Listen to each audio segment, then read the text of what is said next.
अपने आनंद को एक्सप्रेस करने के लिए और कृष्ण का दर्शन करने के लिए।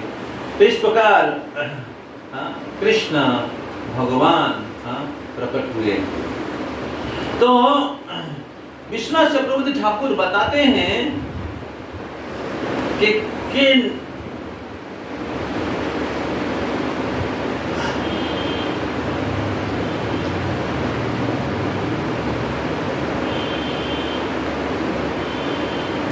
नारद मुनि कंस को सभी पुत्र को वध करने के लिए जो उपदेश दिया था उसके पीछे और भी कुछ कारण बताते हैं। एक कारण है कि जो देवकी का पहला 6 पुत्र जो हैं वो कंस उसके पिछले जीवन में कालनेमी था और उनको अभिशाप प्राप्त हुआ था और वही पुत्र देवकी के 6 पुत्र के रूप में प्रकट हुए। ये पहला कारण है। दूसरा कारण है ये 6 पुत्र 6 अनर्थों का प्रतिनिधित्व करते हैं। और इसलिए जब तक ये हृदय से नहीं जाएगा तब तक कृष्ण प्रकट नहीं होंगे। और इस 6 अनर्थों जब 6 अनर्थ जाता है और फिर बलराम प्रकट होते हैं। तो बलराम जी गुरु तत्व हैं और गुरु की कृपा से, गुरु के आदेश के अनुसार जब हम लोग भक्ति करते हैं तब हमारे 6 अनर्थ चला जाता है और हृदय शुद्ध होता है और तब भगवान प्रकट होते हैं। तो ये तीसरा कारण है। चौथा कारण नारद मुनि विश्वनाथ चक्रवर्ती ठाकुर बताते हैं कि अगर देवकी के अष्टम गर्भ के पुत्र, अष्टम गर्भ के पुत्र जो हैं कंस के मृत्यु का कारण बनेगा। अभी अष्टम पुत्र बहुत दूर है, अष्टम पुत्र बहुत दूर है। साधारणतः किसी पति पत्नी को 1, 2, 3 बच्चा पैदा हो मिल जाता है तो क्या होता है, लोग संतुष्ट हो जाते हैं, प्रसन्न हो जाता है ना, हो गया। अभी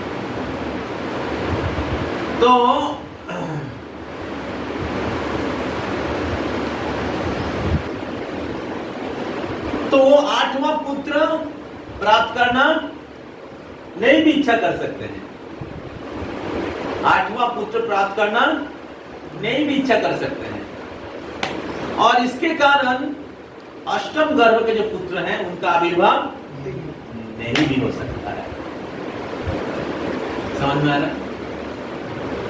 और अगर कृष्ण का आविर्भाव नहीं होगा तो क्या होगा, देवकी वसुदेव का भी जेल से छुटकारा नहीं मिलेगा और इस भौतिक संसार में जितने बद्ध जीव है उनका भी इस भौतिक संसार से छुटकारा नहीं होगा। समझ में आ रहा है क्या कनेक्शन है? इसलिए नारद मुनि इस लीला के भीतर प्रवेश, नारद मुनि पिक्चर में नहीं थे लेकिन नारद मुनि आ जाते हैं और क्लाइमेक्स बना देते हैं। समझ में आ रहा है? नारद मुनि इस लीला में प्रवेश कर जाते हैं और पूरे लीला को क्लाइमेक्स कर देते हैं। और फिर क्या होता है, इस कंस के साथ इस प्रकार वो बात करते हैं, अलग अलग बुद्धि दे देते हैं और उसमें क्या होता है, कंस सभी पुत्र को मारने के लिए तैयार हो जाते हैं। और इसके कारण क्या हुआ, जब देवकी के एक पुत्र का मृत्यु होने लगा तब देवकी और वसुदेव के हृदय में 2 चीज हुआ। याद रखिएगा, समझिएगा। एक चीज है कृष्ण को प्राप्त करने के लिए कृष्ण के प्रति उनका जो भक्ति है वो और तीव्र हो गया। जब उनको कंस के द्वारा अलग अलग प्रकार के कष्ट मिला, तो तब क्या हुआ, कृष्ण के प्रति उनका भक्ति और तीव्र हो गया, और उनको पता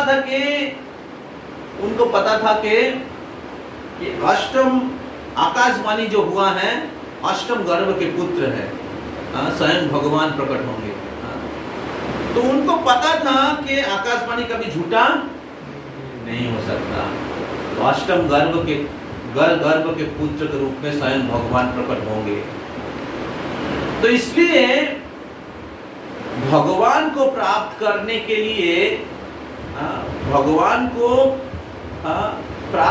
लिए उनकी इच्छा और तीव्र हुआ।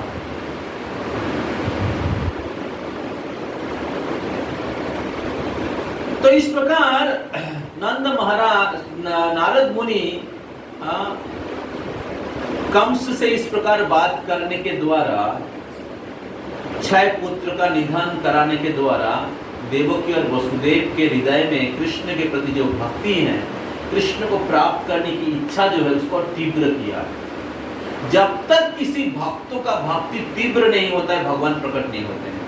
जैसे प्रहलाद महाराज के केस में हिरण्यकशिपु को कितना टॉर्चर किया, लेकिन प्रहलाद उनके भक्ति उनको बना के रखा, या प्रहलाद की भक्ति और तीव्र हुआ, और उसके कारण क्या हुआ, भगवान को प्रहलाद महाराज के कष्ट सहन नहीं हुआ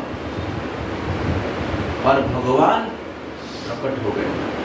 उसी प्रकार नारद मुनि के इस कार्य के द्वारा देवकी और वसुदेव के जो भक्ति है भगवान के प्रति और तीव्र हुआ, इंटेंस हुआ, और वो कृष्ण को अष्टम गर्भ के पुत्र को प्राप्त करने के लिए प्रतीक्षा कर रहे थे, कब अष्टम गर्भ के पुत्र प्रकट होंगे। और इसलिए 6 पुत्र का मृत्यु का कष्ट उन्होंने सहन लिया। समझ रहे? जब हम लोग भक्ति करते हैं अलग अलग प्रकार के कष्ट होता है जीवन में, भौतिक जगत में रहते तो अलग अलग प्रकार के कष्ट होता है, शारीरिक समस्या, पारिवारिक समस्या,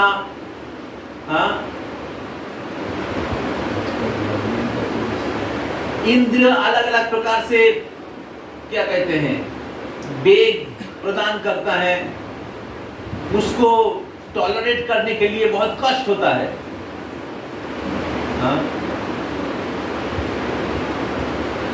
तो भक्तों के साथ में जब हम लोग रहते हैं, अलग अलग भक्तों के साथ मतभेद हो जाता है, कभी ठंडी कभी गर्मी होता है, उसमें सुबह उठना पड़ता है, सुबह जब में नींद आता है फिर भी जगे रहना पड़ता है। शीतो आतपो बातो बरिशनो ए दिनो जामिनी जागीरे विफले सेविनो कृपन दुरजन चपलो सुखलो बोलागीरे। अलग अलग व्यक्ति परेशान करते हैं, परिवार वाले, कभी रिलेटिव्स लोग, कभी अपने बच्चे, इसको सब कुछ भक्त सह लेता है। क्यों? क्योंकि वो पता है कि मैं अगर भक्ति करूंगा एक दिन भगवान प्राप्त होंगे। समझ में आ रहा है?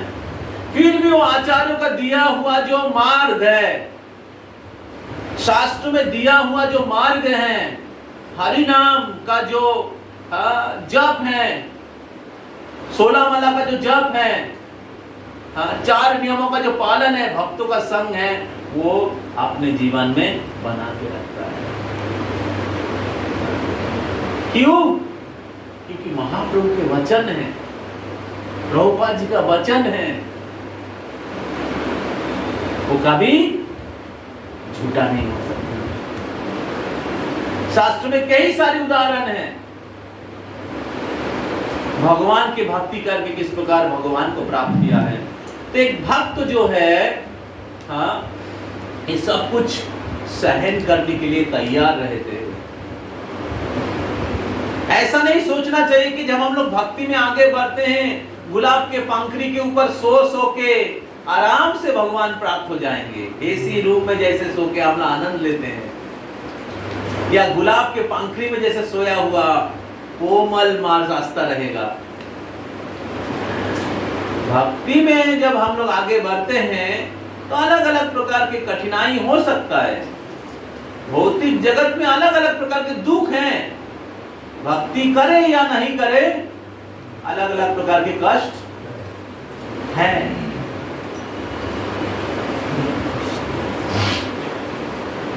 तो जब हम लोग भक्ति करते, भगवान थोड़ा कम कर देते हैं, लेकिन इसका मतलब नहीं है कि भक्ति कर देते तो इस भौतिक जगत में कोई कष्ट नहीं होगा।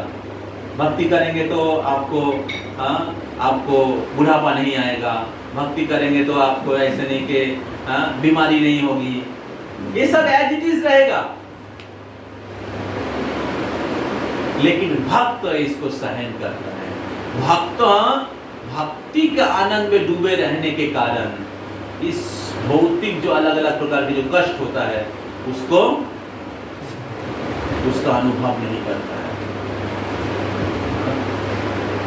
तो इस प्रकार भगवान के भक्त लोग भगवान को प्राप्त करने की इच्छा में इतना डूबे रहते हैं, प्राप्त करने की इच्छा इतना उनके हृदय में तीव्र होता है कि वो सभी कष्ट को सहन लेता है, या उनके पास ज्यादा महत्वपूर्ण नहीं होता है। एक बार एक भक्त था इस्कॉन में, प्रभुपाद के समय में।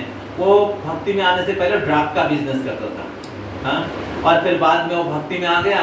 तो भक्ति में आने के बाद उनको समझ में आया कि मैंने गलती किया, और फिर पुलिस लोग उसको पकड़ लिया और प्रभुपाद जी के पास गया कि प्रभुपाद, मैं ऐसा ऐसा भक्ति में आने से पहले ऐसा ऐसा किया था, अभी पुलिस मेरे को पकड़ने के लिए आ गया, मैं क्या करूं? बोले कोई प्रॉब्लम नहीं, आप जेल में जाओ, उधर जप करते रहो। जेल में चले जाओ और उधर जप करते रहो, हम लोग प्रसाद भेज देंगे जेल में। हम लोग जेल के बाहर जप करेंगे, आप जेल के अंदर जप करोगे। और आपने वो स्टोरी सुना है, शायद कुछ दिन पहले मैं बोल रहा था, और जेल के भीतर जप करने लगा और जेल में सारे कैदी भक्त बन गया।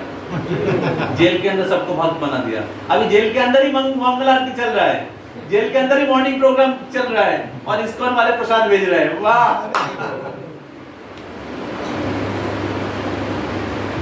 फिर कुछ दिन के बाद उसका ये हुआ, क्या कहते हैं,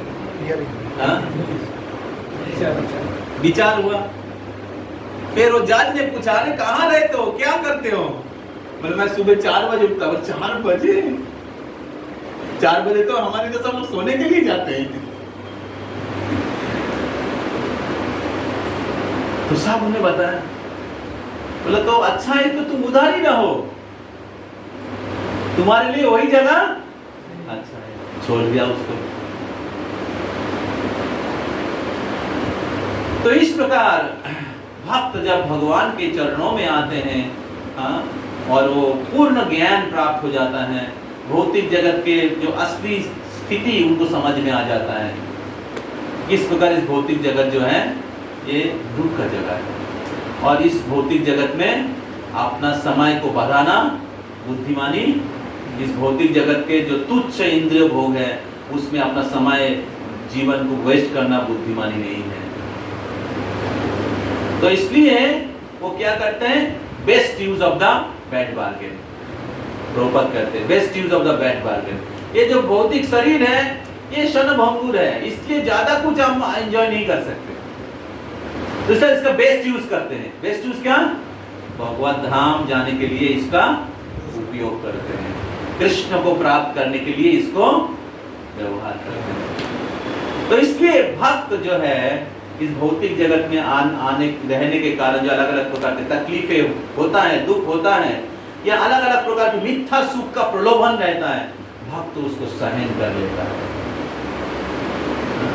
भक्त उसको टॉलरेट कर लेता है कृष्ण को प्राप्त करने के लिए।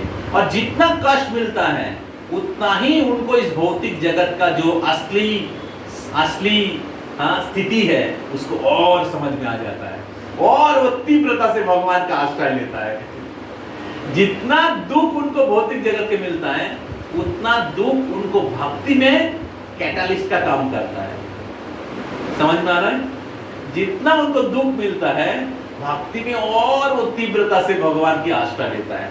इस प्रकार भौतिक जगत में दुख से लोग क्या करते हैं, एक जगह में रुके रहते हैं, वो हताश हो जाते हैं एक, और सारा उत्साह छोड़ देता है। लेकिन भक्ति में एक भक्त का उल्टा होता है। भौतिक जगत में उनको दुख पाता है, लेकिन उस दुख एक भक्त के जीवन में कैटालिस्ट का काम करता है। हाँ? और उस दुख से भक्त क्या करते, भक्त का भक्ति क्या होता है, और तीव्र हो जाता है। जैसे श्री सोलिनस जयपताका स्वामी गुरु महाराज कहते हैं, जैसे जैसे आप एक बहुत दुर्बल शिष्य था, तो ज़्यादा कुछ नहीं करता था, वो उसको गुरुदेव ने सेवा दिया था। बोले आप ये जो बड़ा रोलर है ना, इसको आप हर दिन इसको ठेलना, ठीक है, इसको पीछे करना। तो बहुत दिन से ठेल रहा, लेकिन 1 इंच भी नहीं जा रहा है। तो बोला गुरुदेव ने क्या सेवा दिया, कुछ काम नहीं हो रहा है। तो गुरुदेव के पास एक दिन आया, तो गुरुदेव आपने क्या सेवा दिया, ये सब रोलर को ठेलने का। तो बोले तुम्हारा हाथ दिखाओ। तो हाथ दिखा, तो देखा बहुत एकदम मसल हो गया। तो बोला देखो, तुमको मैं सेवा दिया था, और तुम्हारा देखो कैसे शक्ति, शरीर में शक्ति आ गया। तो उसी प्रकार भक्ति में जितना बाधा आते हैं, ये जरूरी नहीं कि भक्ति का प्रतिकूल है। अगर एक भक्त बुद्धिमान है और गुरु के गाइडेंस में है, तो ये जो भक्ति की जो बाधा है प्रतिकूल नहीं होता है। तो सिंसियर भक्त होते हैं, उनके जीवन में जितने भी बाधा है वो अनुकूल हो जाता है, हालांकि हमें गुरु के गाइडेंस में रहना जरूरी है, नहीं तो उस बाधा से हम लोग भक्ति से बाहर भी जा सकते हैं। गुरु के गाइडेंस में रहेंगे तो फिर जैसे देवकी और वसुदेव नारद मुनि के गाइडेंस में थे। तो नारद मुनि के साथ वसुदेव का बहुत सारा कन्वर्सेशन है, श्रीमद् भागवतम में आपको मिलेगा। तो इस प्रकार जितना बाधा होता है, तो हमारे आध्यात्मिक मसल्स डेवलप होता है, शक्ति प्राप्त होता है, आध्यात्मिक शक्ति। और उससे क्या होता है, हमारा भक्ति और इंटेंस होता है। और जब भक्ति इंटेंस होता है, तब भगवान प्रकट होते हैं। समझ में आ रहा है? तो नारद मुनि ने कम से कम इस प्रकार बोला था, देवकी और वसुदेव के भक्ति को और इंटेंस करने के लिए। गुरु का 2 कार्य होता है शिष्य के जीवन में। शिष्य क्या होता है, भक्ति में कैजुअल रहता है। शिष्य भक्ति को सीरियसली नहीं लेता है, किसी तरीके से 16 माला खत्म कर देता है, भक्ति में सफिशिएंट टाइम नहीं देता है, कभी क्लास में आता है, कभी क्लास में नहीं आता है, प्रभुपाद जी की किताब नहीं पढ़ता है, हृदय से भक्ति नहीं करता है, भक्त सीरियस नहीं रहता है, ज्यादा उनके भौतिक चीजों में ज्यादा टाइम देता है। तो गुरु देखता है शिष्य बहुत कैजुअल है। तो तब क्या होता है, शिष्य गुरुदेव शिष्य को क्या करते हैं, थोड़ा डांटते हैं, थोड़ा उनको अलग अलग प्रकार से उनको डांटते हैं, या कृष्ण उन भक्तों को थोड़ा कष्ट देते हैं कि वो भक्ति में सीरियस हो जाए। तो जब तक हम लोग सीरियस नहीं होंगे, कुछ लोग हैं बहुत दिन से हैं भक्ति में, लेकिन 16 माला नहीं कर रहा है, बहुत दिन हो गया, बहुत साल हो गया। कुछ लोग हैं बहुत सा दीक्षा नहीं हो रहा है, कुछ लोग हैं बहुत साल से भक्ति में हैं, 16 माला कर रहे हैं, लेकिन बहुत सीरियसली नहीं कर रहे, किसी तरीके से ऐसे हरे कृष्ण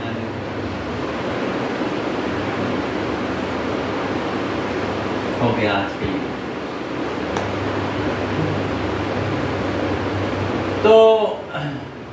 भक्ति को एज ए फॉर्मेलिटी के हिसाब से कर रहे हैं। तो तब क्या होता है, गुरु क्या करते हैं, भक्तों के भक्ति को और इंटेंस करने के लिए उनको डांटते हैं या उनको या कृष्ण उनको थोड़ा अलग अलग प्रकार से कष्ट देते हैं कि वो भक्ति में सीरियस हो जाए, वो भौतिक जगत के आनंद की तलाश करने के पीछे नहीं जाकर उनको प्राप्त करने के लिए प्रयास करें। तो इस प्रकार ये दूसरा कारण है। तीसरा कारण है कि नारद मुनि क्यों ऐसा कहा। तीसरी कारण है कि अगर वसुदेव के 6 पुत्र का निधन नहीं होता तो देवकी और वसुदेव शायद 2-3 पुत्र प्राप्त करके ही वो लोग खुश रहेंगे। इसके अष्टम गर्भ के पुत्र जो हैं वो प्रकट स्वयं भगवान है, वो प्रकट नहीं भी हो सकते थे। इसलिए नारद मुनि इस बीच में एंट्री लेते हैं और इस लीला को पूरा रोमांचक कर देते हैं, पूरा रोमांचक कर देते हैं। और नारद मुनि जो है ये कृष्ण के अंतरंगा शक्ति के, कृष्ण के जो लीला शक्ति के अधीन में रहते हैं और वो क्या करते हैं, पूरा लीला को रोमांचक कर देते हैं और देवकी और वसुदेव की भक्ति को तीव्र कर देते हैं। और फिर क्या होता है, एक कंस सारे पुत्र का हत्या कर देता है और फिर कृष्ण का आविर्भाव जल्दी होता है। समझ में आ रहा है? कृष्ण का आविर्भाव जल्दी होता है। तो गुरु का 2 कार्य होता है, एक होता है शिष्य को सीरियस करे, दूसरा कृष्ण का आविर्भाव भक्तों के जीवन में या इस पृथ्वी पर प्रकट कराए। तो नारद मुनि एक आचार्य है, गुरु है, इसलिए उनके प्रेजेंस के बिना कृष्ण प्रकट नहीं होने वाले। समझ में आ रहा है? आचार्यों के प्रेजेंस के बिना, आचार्यों के कृपा के बिना कोई कृष्ण को प्राप्त नहीं कर सकता। तो इसलिए कहा गया है गुरु कृष्ण रूप है शास्त्र रो प्रमाणे, गुरु रूपे कृष्ण कृपा करें भक्त गणे। तो गुरु कृष्ण के रूप होता है और गुरु के द्वारा कृष्ण सभी जीवों को कृपा करते हैं और सभी गुरु का गुरु है बलराम जी। तो इसलिए नारद मुनि आते हैं और वो सभी लीला को रोमांचक करते हैं, फिर बलराम जी आते हैं, शुद्ध करते हैं देवकी के गर्भ को, और देवकी और वसुदेव को बल प्रदान करते हैं, आध्यात्मिक बल। और फिर कृष्ण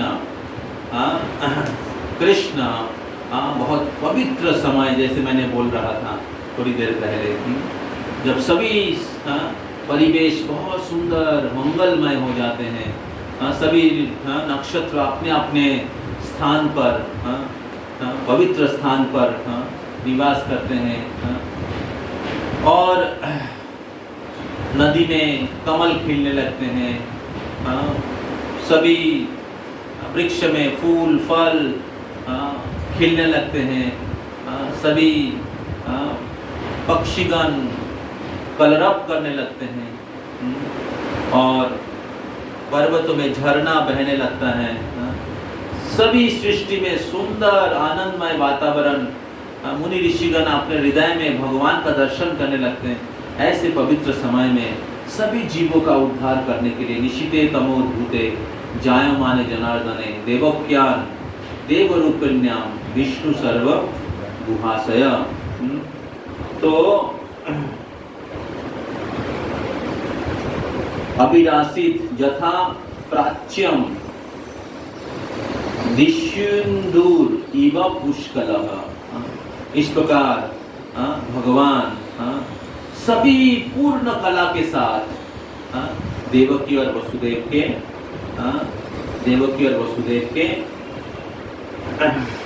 पुत्र के रूप में प्रकट हो जाते हैं।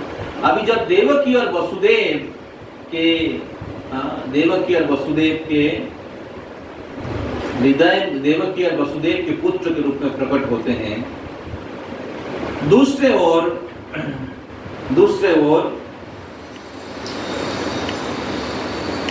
नंद महाराज और जशोदा माई जो गोकुल में रहते हैं, तो जशोदा माई भी उसी दिन उसी समय दो संतान का जन्म देते हैं।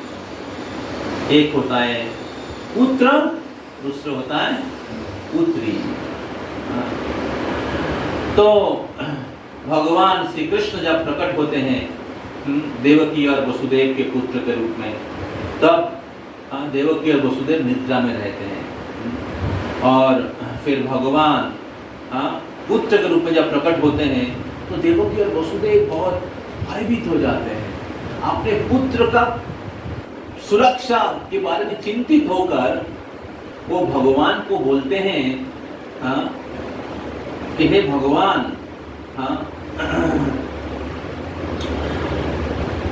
हे भगवान,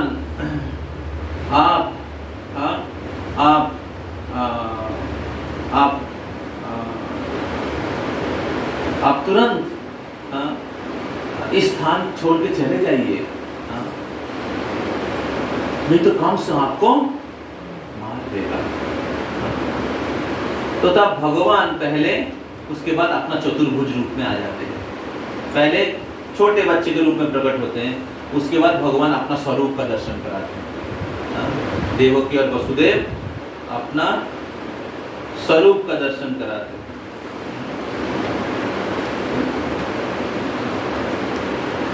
स्वरूप का दर्शन कराते हैं और फिर भगवान देवकी और वसुदेव को बोलते हैं कि आप पिछले बहुत जन्मों से मेरा भक्त है। आप बहुत साल पहले मेरा आराधना किए थे, तपस्या किए थे हमें पुत्र के रूप में प्राप्त करने के लिए। आपका नाम था कृष्णी और सुदामा। तब मैं वचन दिया था कि मैं 3 जन्म युगों में आपके पुत्र के रूप में प्रकट होऊंगा। पहले कृष्णी गर्भा के रूप में, उसके बाद वामन देव के रूप में, अभी मैं 30 बार प्रकट हुआ आपके पुत्र के रूप में। तो इस प्रकार भगवान देवकी और वसुदेव को बताना चाह रहे थे कि मैंने आपको वचन दिया था, मैंने हमारा वचन निभाया है। तो भगवान सोच रहे थे शायद देवकी और वसुदेव बहुत साल बीतने के कारण वो भूल गए होंगे और इसलिए उनको याद दिला रहे थे। और देवकी और वसुदेव अपने वात्सल्य प्रेम के कारण वो लोग भगवान के सुरक्षा के बारे में चिंतित थे। उनको पता है भगवान है, उसको कोई मार नहीं सकता, लेकिन वात्सल्य प्रेम के कारण वो सोच रहे थे कि कंस मार देगा। तब भगवान ने कहा ठीक है, आप एक काम करिए, हमें जमुना के उस पार गोकुल में नंद महाराज के घर में रख आइए। तब वसुदेव जी कृष्ण को अपने सर पर उठाकर, टोकरी में उठाकर चले जाते हैं और उनके हाथ करीब बंधा हुआ रहा था। लेकिन कृष्ण की कृपा से जब ही उन्होंने कृष्ण को उठाया, सभी हाथ कड़ी कट गया। उसी प्रकार जब भी आप कृष्ण नाम माला उठाएंगे, हरे कृष्णा कृष्णा कृष्णा हरे हरे, हरे राम राम राम हरे हरे, तभी हथकड़ी सभी बंधन काट जाएंगे। हरि बोल। बहुत लोग डर रहा है, जब करूं कि नहीं करूं, जब करूं कि नहीं करूं, 16 माला शुरू करूं या नहीं करूं। मोबाइल में दिन रात हम लोग चैटिंग कर रहे हैं। स्टैटिस्टिक बताता है हर व्यक्ति दिन में एवरेज 4 घंटा 4.5 घंटा चैटिंग करता है, मोबाइल में शॉर्ट्स देखता है। लेकिन 4.5 घंटा का समय से अगर आप थोड़ा 2 घंटा समय चैंटिंग करते हैं, चैटिंग नहीं करके चैंटिंग करते हैं, तो आपके सारे हथकड़ी कट जाएंगे। तो देवकी वसुदेव ने जब भी कृष्ण को धारण किया, हाथ में उठाया, तभी उनके सारे हथकड़ी कट गए। तो कृष्ण और कृष्ण नाम में कोई फर्क नहीं है। जब कृष्ण का नाम का जप करते, कृष्ण की सेवा करते, कृष्ण की मिशन, जैसे श्रील प्रभुपाद जी ने पाश्चात्य देश में गए, जब भी उन्होंने भगवान का मिशन को उठाया, इतना सारा बाधा थे, सब एक के बाद कट गया। और हम लोग देखते हैं पूरे विश्व भर में वृंदावन फैल गया, पूरे विश्व भर में कृष्ण के आविर्भाव हो गया। तो इस प्रकार देवकी वसुदेव जी पहुंच जाते हैं गोकुल में, और जब गोकुल में पहुंचते हैं तब गोकुल में नंद महाराज के घर 2 संतान का जन्म हुआ था यशोदा माई का। एक है पुत्र, दूसरा है पुत्र। तो ये जो नंद महाराज के जो वसुदेव जी का जो पुत्र था, वो नंद महाराज के पुत्र के साथ एक हो गया। और जो कन्या थी जोगमाया, उनको लेके आया वसुदेव मथुरा में। हमारे आचार्य लोग कहते हैं कि कृष्ण एक ही साथ नंद महाराज के घर में यशोदा के पुत्र के रूप में और वसुदेव के घर में देवकी के पुत्र के रूप में एक ही साथ प्रकट हुए थे। तो नंद महाराज के जो कृष्ण है वो है ये जो स्वयं भगवान कृष्ण, जो जिनमें 4 एक्स्ट्रा जो गुण है, जो भगवान के अवतार में नहीं है। वो जो नंद नंदन कृष्ण है, जो ब्रजेंद्र नंदन कृष्ण, जो गोलोक वृंदावन के कृष्ण है, उनका आविर्भाव होता है यशोदा के पुत्र के रूप में। और यशोदा नंद महाराज कृष्ण के नित्य माता पिता हैं आध्यात्मिक जगत में। जब कृष्ण आते हैं वो लोग भी आते हैं। समझ में आ रहा है? तो कृष्ण जो स्वयं भगवान, जो सभी अवतार के अवतारी हैं,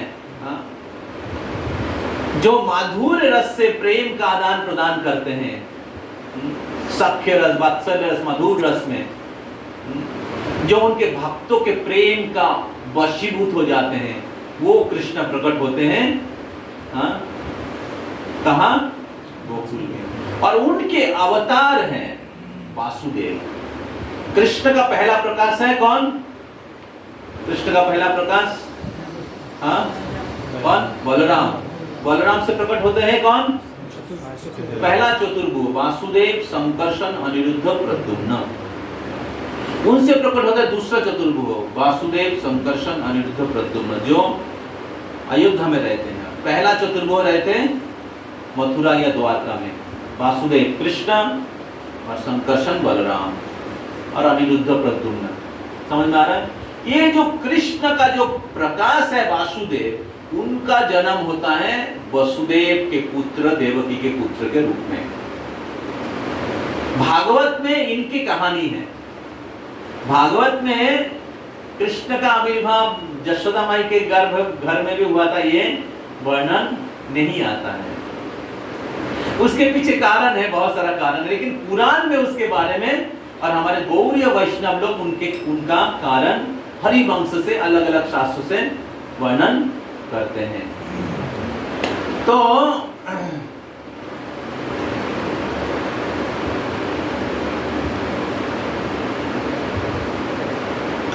और इसलिए ज्यादातर लोगों को पता है कृष्ण का जन्म हुआ था मथुरा में, देवकी के गर्भ से, लेकिन और उधर से वो गोकुल में गए, ये लोगों को पता है। लेकिन दुष्ट शास्त्रों में विशेष करके गौड़ीय वैष्णव लोग ये विशेष जो गुह्य तत्व है इसको पता है, क्योंकि महाप्रभु ये तत्व रिवील किया है। समझ में आ रहा है? क्योंकि चैतन्य महाप्रभु ये शिक्षा दिया है जो दूसरे संप्रदाय के लोगों को भी ज्यादा पता नहीं है। तो इस प्रकार कृष्ण स्वयं भगवान है और कृष्ण में सारे अवतारगण प्रवेश करते हैं। तो और जब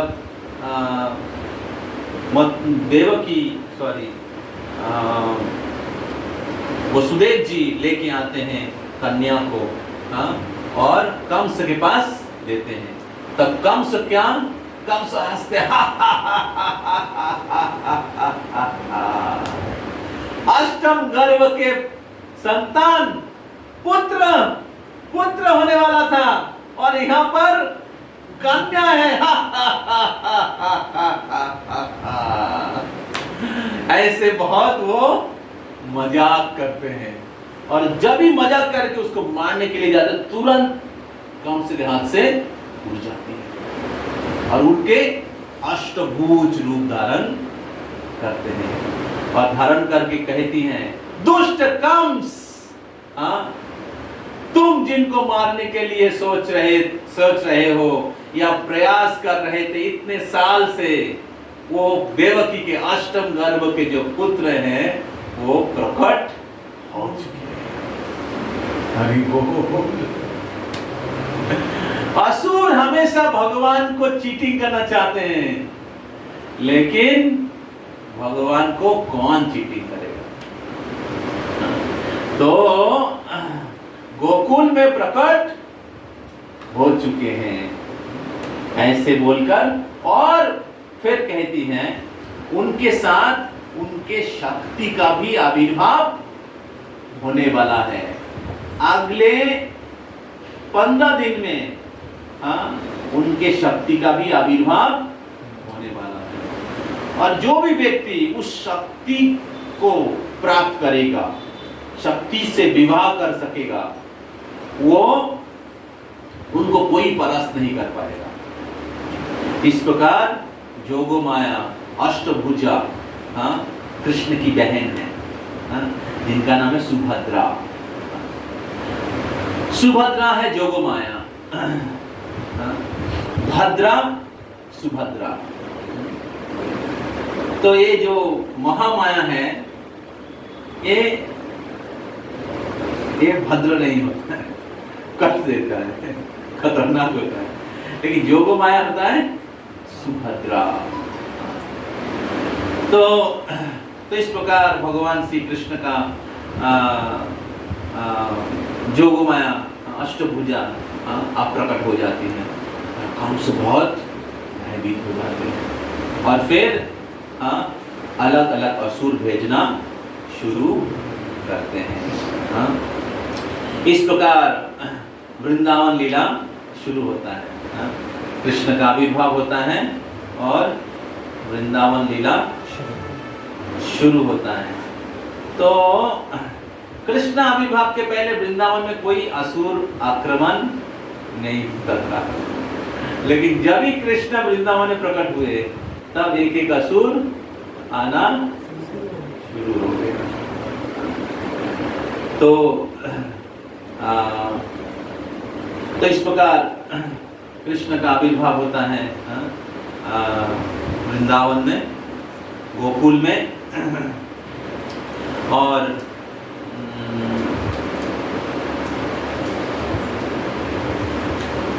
नंद महाराज के जो कृष्ण हैं स्वयं भगवान श्री कृष्ण हैं, और वसुदेव का जो कृष्ण है वो है कृष्ण के अवतार, कृष्ण के अवतार।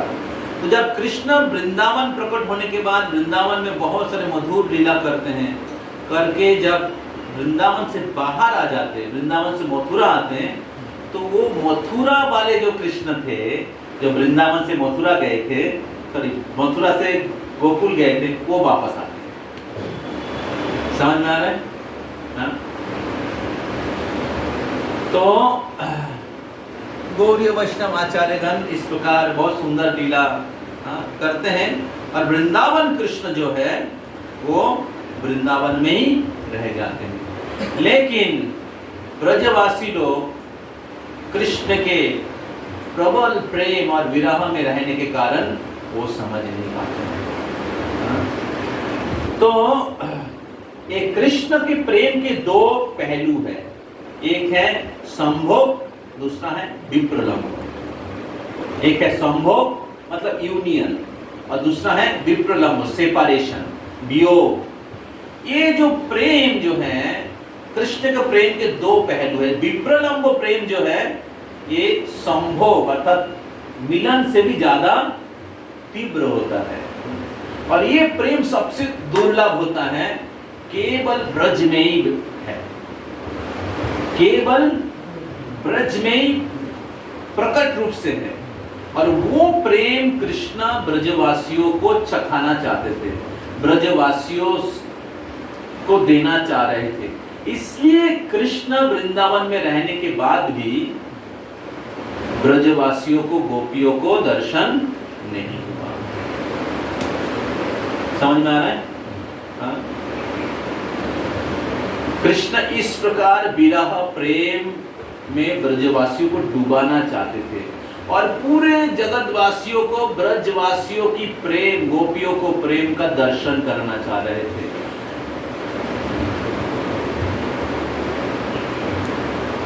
उद्धव जैसे महान ज्ञानी बृहस्पति के शिष्य उनको भेजे थे दिखाने के लिए ब्रज गोपियों की प्रेम कितना श्रेष्ठ है। समझ में आ रहा है? तो इस प्रकार जो वृंदावन के कृष्ण है वो स्वयं भगवान श्री कृष्ण है, जो उनके भक्तों के साथ प्रेममय लीला विलास किए थे। तो वो वृंदावन में हमेशा लीला करते हैं। तो और वही प्रेम देने के लिए कृष्ण स्वयं आते हैं फिर से चैतन्य महाप्रभु के रूप में। और जब चैतन्य महाप्रभु आते हैं तब उनके सेनापति भक्त के रूप में श्रील प्रभुपाद भी आते हैं। हरि बोल, श्रील प्रभुपाद की। और वो इस चैतन्य महाप्रभु के इस भक्ति धारा को पूरे विश्व में प्रचार करते हैं। तो हम लोग बहुत भाग्यशाली है, बहुत हम लोग डायरेक्टली श्रील प्रभुपाद से जुड़ने के द्वारा चैतन्य महाप्रभु और कृष्ण से जुड़े हुए हैं। और ऐसे सौभाग्य बहुत ही रेयरली मिलता है।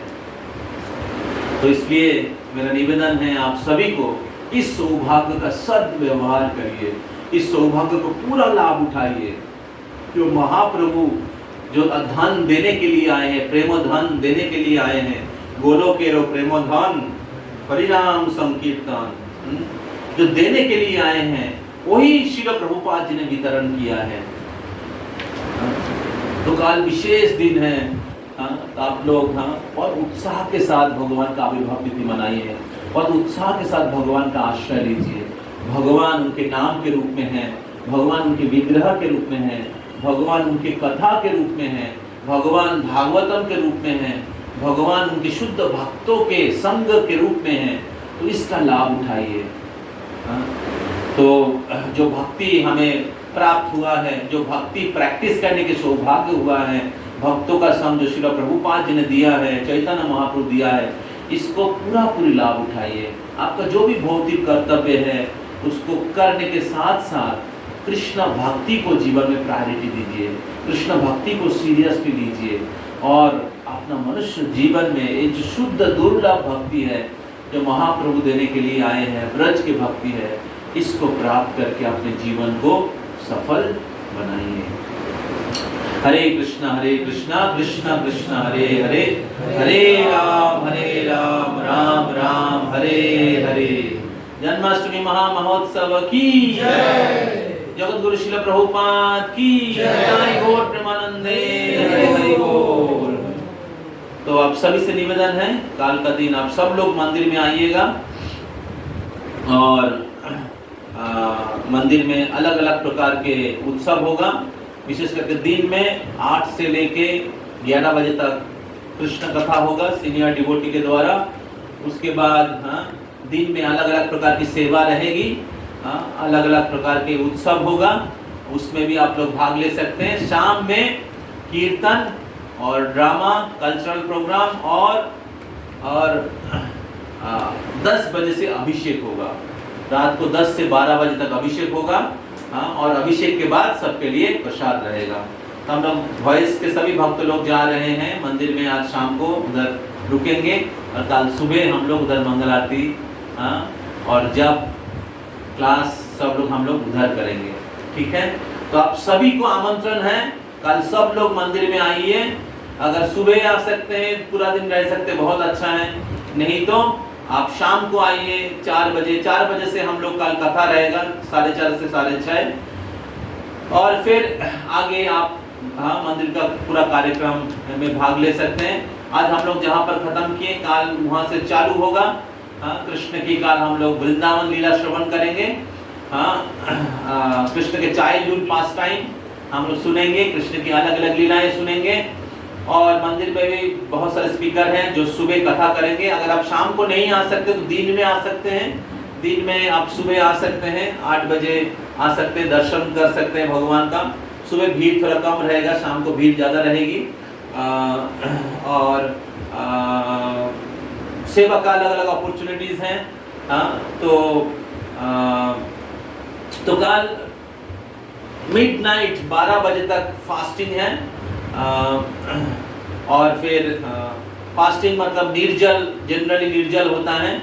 तो कोई चीज़ नहीं खाकर, कोई पानी नहीं लेकर, तो अगर आप मंदिर आ जाएंगे तो निर्जल कैसे टाइम बीत जाएगा आपको समझ नहीं आएगा। कृष्ण नाम जप करते हुए, कृष्ण का दर्शन करते हुए, सेवा करते हुए, हरि कथा सुनते हुए समय चला जाएगा, आपको पता नहीं रहेगा। तो बहुत अच्छा होता है कि भक्तों के साथ में अगर हम लोग उसको सेलिब्रेट कर सकते हैं। तो अगर बिना पानी से नहीं कर सकते तो पानी लेके कर सकते हैं। अगर पानी लेकर भी नहीं कर सकते तो फ्रूट्स ले सकते हैं। कोई ग्रेन नहीं लेना चाहिए, ठीक है। ग्रेन लेंगे तो एकादशी फास्टिंग ब्रेक हो जाएगा। जैसे एकादशी में हम लोग कोई ग्रेन नहीं लेते हैं, उसी प्रकार जन्माष्टमी के दिन एक्चुअली बाहर में जो नॉन डिवोटीज है वो लोग भी उपवास रखते हैं। तो आप सभी लोग जो भक्तों समाज में जुड़े हुए हैं, प्रयास करिए काल के दिन सब लोग फास्टिंग रहने का, ज़्यादा से ज़्यादा नाम जप करने का। तो जो लोग जप संख्या बढ़ाना चाहते हैं, कल का दिन बहुत ही आदर्श दिन है जप संख्या को बढ़ाने का। और जो लोग 16 माला करते हैं, जितना ज़्यादा संभव है, बहुत लोग कल 64 माला का जप करेंगे। तो आप लोग भी प्रयास करिए, जितना माला, 25 माला, 32 माला, 48 राउंड, 64 राउंड, जितना संभव हो। और हरि कथा सुनिए, और जितना सेवा मिलता है फिजिकली सेवा करिए। घर में जो लोग रहते हैं, घर में आप लोग भगवान को भोग लगा सकते हैं। बहुत अच्छे अच्छे पकवान भगवान को भोग लगा सकते हैं। अलग अलग प्रकार के मिठाई, लूची, पूरी, सब्जी, हलवा, खीर, भगवान को अच्छे से भोग लगा सकते हैं। और उसको फ्रिज में रख दीजिए, अगले दिन आप प्रसाद के रूप में ले सकते हैं। नहीं तो एकादशी आइटम भोग लगाइए भगवान को, और उसके साथ साथ और भी कुछ स्वीट्स भोग लगाइए। स्वीट को रख दीजिएगा, एकादशी प्रसाद रात को खा लीजिएगा, ठीक है। जो लोग मंदिर में रहेंगे सबके लिए 12 बजे तक उनको प्रसाद रहेगा, फ्री प्रसाद हम सबके लिए, ठीक है। और अगले दिन प्रभुपाद जी का आविर्भाव तिथि है, उस दिन भी 12 बजे तक फास्टिंग है, ठीक है। अगले दिन प्रभुपाद जी का आविर्भाव तिथि है, बहुत इंपॉर्टेंट है। प्रभुपाद जी इस पूरे विश्व को कृष्ण दिया है, प्रभुपाद जी की कृपा से ही हम लोग कृष्ण भक्ति में हैं। इसलिए प्रभुपाद जी का आविर्भाव तिथि उतना ही इंपॉर्टेंट है जितना कृष्ण का आविर्भाव तिथि है। तो उस दिन 12 बजे तक फास्टिंग है। तो आप लोग जरूर प्रभुपाद जी का आविर्भाव तिथि में, छोटा फास्टिंग है, जैसे आप लोग 1 बजे सोएंगे तो ऐसे ही टाइम चला जाएगा 7-8 बजे तक। तो अगले 2-3 घंटा और आपको फास्टिंग रहना है। तो इसलिए प्रभुपाद के आविर्भाव तिथि के दिन भी फास्टिंग रहिएगा, और उस दिन आप ग्रेन ले सकते हैं, ठीक है। प्रभुपाद के आविर्भाव तिथि के दिन प्रभुपाद बर्थ प्लेस में, प्रभुपाद जी के जन्म स्थान में फेस्टिवल है, शाम को 4 बजे से लेकर रात को 8:30 बजे तक, ठीक है। तो प्रभुपाद आविर्भाव तिथि का प्रोग्राम उधर होगा, और उधर सबके लिए स्पेशल फीस्ट प्रसाद सबके लिए रहेगा। तो सभी लोग आमंत्रित हैं, जरूर आइएगा, ठीक है। तो हम लोग कल बहुत चांस से हम लोग सीडीसी हॉल में क्लास होगा, और मंगल आरती के बाद हम लोग अगर मंदिर में बहुत भीड़ रहेगा तो उधर ही हम लोग जप करेंगे सीडीसी हॉल में, और फिर क्लास के लिए आ जाएंगे। क्लास के बाद थोड़ा सा फ्री टाइम रहेगा, और फिर हम लोग कुछ सेवा जो वॉइस के डिवोटीज के लिए कुछ रखा है। तो क्योंकि सेवा का बहुत डिमांड है, सेवा के लिए बहुत धक्का मुक्की हो रहा है, कौन सेवा करेगा। तो अभी जन्माष्टमी के दिन हमें 2 सेवा मिला है। एक है अभिषेक प्रिपरेशन सेवा है, जो भगवान को अभिषेक होगा तो वॉइस के जितने डिवोटीज है 16 राउंडर है, 8 डिवोटी, तो उनको हम लोगों ने सेवा दिया है। और भी कुछ कोई करना चाहते तो हमें नाम दीजिएगा। इसलिए dhoti kurta clean shave 16 round 4 regs ये होना कंपलसरी है, ठीक है। Dhoti kurta clean shave 16 round 4 regs, ठीक है, ये कंपलसरी है। तो सेवा का टाइम है 3 बजे से लेकर शाम को, दोपहर को 3 बजे से लेकर रात को 8 बजे तक। तो और उसके बाद अभिषेक मंदिर में ही होगा, ठीक है। और दूसरा सेवा है बुक डिस्ट्रीब्यूशन का सेवा। तो श्री कृष्ण भगवान का आविर्भाव तिथि है और अगले दिन प्रभुपाद जी की आविर्भाव तिथि है। इस अवसर पे हम लोग गरिया वॉइस की तरफ से कुछ ऑफर दे रहे हैं सभी कोलकाता वासियों के लिए, ठीक है। तो काल के दिन और परसों के दिन जो भी व्यक्ति कृष्ण बुक लीला पुरुषोत्तम श्री कृष्ण निकालो, ये किताब या भगवत गीता, दोनों में कोई एक गीता दीजिए, ये दोनों में से कोई भी एक किताब खरीदेगा। एक किताब का दाम है 350, एक किताब का दाम है 300। इसके साथ ये दोनों में कोई एक खरीदेगा तो एक किताब फ्री में मिल जाएगा। हरी बोल। एक किताब का दाम है 200 रुपीज, ठीक है। तो 200 रुपया का जो प्रभुपाद जी का जो बायोग्राफी है, प्रभुपाद जी का जो ट्रांसेंडेंटल पास टाइम है, प्रभुपाद जी ने कितना संघर्ष किया, जैसे वसुदेव देवकी ने संघर्ष किया कृष्ण को जन्म देने के लिए, कृष्ण का प्राकट्य कराने के लिए, उसी प्रकार प्रभुपाद जी ने बहुत कष्ट उठाया पूरे विश्व भर में कृष्ण का आविर्भाव, कृष्ण का वाणी का प्रचार करने के लिए। तो प्रभुपाद की लाइफ भी बहुत ही डायनामिक और बहुत ही एडवेंचरस है। आप प्रभुपाद जी के जीवन में पढ़ेंगे तो आपको समझ में आएगा कि प्रभुपाद जी ने कितना कृष्ण की शरण लिया था, कितना कष्ट किया था, इसलिए कृष्ण ने उनको इतना सफलता दिया है। तो जो भक्ति के मार्ग में हम लोग थोड़ा कष्ट हो सकता है, लेकिन हमें उससे डिस्करेज नहीं होना चाहिए। तो हमें उत्साह के साथ भक्ति करते रहना चाहिए। ये जो कष्ट अलग अलग प्रकार आते हैं हमारे हृदय के अनर्थ के कारण, लेकिन अगर हम लोग उत्साह बना के रखेंगे, कृष्ण को प्रसन्न करने के लिए प्रयास करेंगे, सभी बाधाएं हट जाएगा। कृष्ण परीक्षा लेते हैं, सच में मेरे को प्राप्त करना चाहता है कि नहीं। तो ये जो विशेष किताब है, इसको हम लोग गिफ्ट दे रहे हैं गरिया वॉइस की तरफ से, मंदिर की तरफ से। तो इसके लिए हम लोग जितने भी बुक्स जाएगा, तो वो बुक्स का जो धनराशि है, सपोज 50 बुक, अगर 50,000 लोग मंदिर में आएंगे, ठीक है, तो 50 लोग तो बुक्स ले ही लेगा, 50 कुछ नहीं है। तो इस 50 बुक्स का जो पैसा है, इसको हम लोग स्पॉन्सर कर रहे हैं वॉइस की तरफ से। तो हमें पता नहीं पैसा कैसे आएगा, तो हमने बोल दिया है क्योंकि भगवान प्रभुपाद जी को खुश करने के लिए और गुरु महाराज को खुश करने के लिए। तो आप जो भी भक्त लोग इसमें सहयोग देना चाहते हैं, आप कुछ धनराशि कृष्ण के आविर्भाव तिथि में, कृष्ण के जन्मदिन में सेवा के हिसाब से देना चाहते हैं, या प्रभुपाद जी को खुश करने के लिए आप देना चाहते हैं, आप लोग मोस्ट वेलकम, ठीक है। तो हमें 10,000 रुपया डोनेशन चाहिए। तो आप में से जो भी जितना दे सकते हैं, 1,000, 5,000, 10,000, 20,000, जितना आपका संभव हो उतना स्पॉन्सरशिप क्या होगा, भरेगा, ठीक है। तो भारत में या बंगाल में सब लोग अलग अलग बड़े बड़े लोगों को जानते हैं, लेकिन प्रभुपाद जी जो पूरे विश्व में कृष्ण को दिया है उनको कोई नहीं जानता। तो इसलिए प्रभुपाद जी को पूरे विश्व भर में बाहर के लोग जान गया है, लेकिन बंगाल के लोगों को विवेकानंद ये वो उनको पता है, लेकिन प्रभुपाद को नहीं पता है। तो आप में से जो भी डोनेशन देना चाहते हैं प्रसाद के समय आप लोग या अभी मिल सकते हैं, मेरे से जो भी संभव है आप दे सकते हैं, और इसके द्वारा आप भी जन्माष्टमी में भी कुछ सेवा होगा और प्रभुपाद जी का भी कृपा प्राप्त होगा। तो और अगले दिन प्रभुपाद जी के आविर्भाव तिथि में वो उत्सव होगा, उधर प्रभुपाद के बर्थ प्लेस में, उधर भी बुक डिस्ट्रीब्यूशन का सेवा रहेगा। तो हमारे वॉइस के डिवोटीज इस सेवा में है। तो आप में से जो भी लोग सेवा करना चाहते हैं आर्थिक रूप से या शारीरिक रूप से, बुक डिस्ट्रीब्यूशन भी करना चाहते हैं, तो हमारा बुक टेबल रहेगा मंदिर के ऊपर नीचे।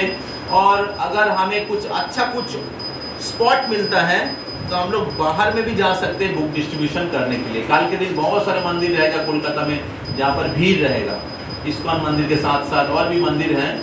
तो हम लोग सोच रहे थे और भी कुछ मंदिर में हम लोग जा सकते हैं बुक डिस्ट्रीब्यूशन करने के लिए।